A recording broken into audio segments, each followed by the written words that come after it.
Guys, आज हम अपने टॉपिक से हटकर एक ऐसे टॉपिक पर बात करेंगे जिससे आज पूरा देश प्रभावित हो रहा है, पूरा वर्ल्ड प्रभावित हो रहा है। उसका नाम है कोरोना वायरस। कोरोना वायरस की शुरुआत चीन के वुहान से हुई, जो कि पूरी दुनिया में फैल चुका है। इसको एक महामारी के तौर पर भी घोषित कर दिया गया है। अब तक कोरोना वायरस 184 देशों में फैल चुका है। कोरोना वायरस में होता क्या है? कोरोना वायरस में सबसे पहले व्यक्ति को तेज़ बुखार होता है, फिर सूखी खांसी होती है, हफ्ते बाद सांस लेने में परेशानी होने लगती है। ये वायरस 10 साल से छोटे बच्चों को और 60 साल से ऊपर के लोगों को प्रभावित करता है, इसलिए उनकी देखभाल करना बहुत ही ज़रूरी है। इसके अलावा जिन व्यक्तियों को अस्थमा, मधुमेह, हार्ट, किडनी की तकलीफ़ है, उनको भी ये वायरस बहुत प्रभावित करता है, इसलिए उनकी देखभाल भी करना बहुत ज़रूरी है।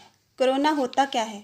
कोरोना प्रोटीन का एक छोटा सा कण है जो बहुत ही स्ट्रॉन्ग है, इतना स्ट्रॉन्ग कि अगर शरीर में दाखिल हो जाता है तो और कण बना लेता है और ये कण आपस में मिलकर हमारी सांस को रोक देते हैं। इतना ही नहीं, हाथ, नाक, मुंह के द्वारा बाहर निकलकर दूसरों को भी प्रभावित कर। इसलिए कोरोना से हमें बचकर रहने की ज़रूरत है। इसके लिए हमें कई सावधानियां बरतने की ज़रूरत है। हमें अपने हाथों को बार बार धोते रहना चाहिए। घर से बाहर निकलते समय मास्क और हाथों पर ग्लव्स डालने चाहिए। दूसरों से 1 मीटर की दूरी बनाकर रखें। भीड़ भाड़ वाली जगहों पर मत जाएं, नहीं तो बहुत सारा नुकसान हो सकता है। इसके अलावा जब हम घर में रहते हैं तो घर में भी हमें बहुत सारी बातों का ध्यान रखना चाहिए। हमें अपने आप को बिज़ी रखना चाहिए और अपने आप को टेंशन नहीं आने देना चाहिए। हमें न्यूज़ कम से कम देखनी चाहिए, क्योंकि न्यूज़ हमें टेंशन दे सकती हैं। इसलिए न्यूज़ देखें, लेकिन बहुत कम। टेंशन को अपने आसपास भी आने मत दें। पानी ज़्यादा से ज़्यादा पिएं, अपने आप को बिज़ी रखें और खाने में पौष्टिक भोजन लें।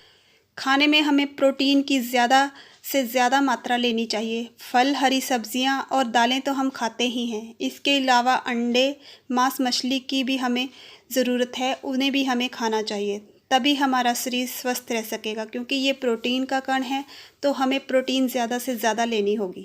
इसके अलावा हमें अपने भगवान, अपने खुदा, अपने अल्लाह, अपने वाही गुरु का नाम हमेशा लेते रहना चाहिए। जब भी हम घर से बाहर जाते हैं तो हमें खुदा का नाम लेकर जाना चाहिए और हर समय हमें प्रार्थना में अपनी ज़िंदगी को गुजारना चाहिए, ताकि हम इस कोरोना महामारी से निकल सकें। क्योंकि जहाँ दवा काम नहीं करती, वहाँ दुआ काम करती है। इसलिए हमें हमेशा इस कोरोना से बचकर रहना चाहिए और दुआ में अपना समय गुजारना चाहिए।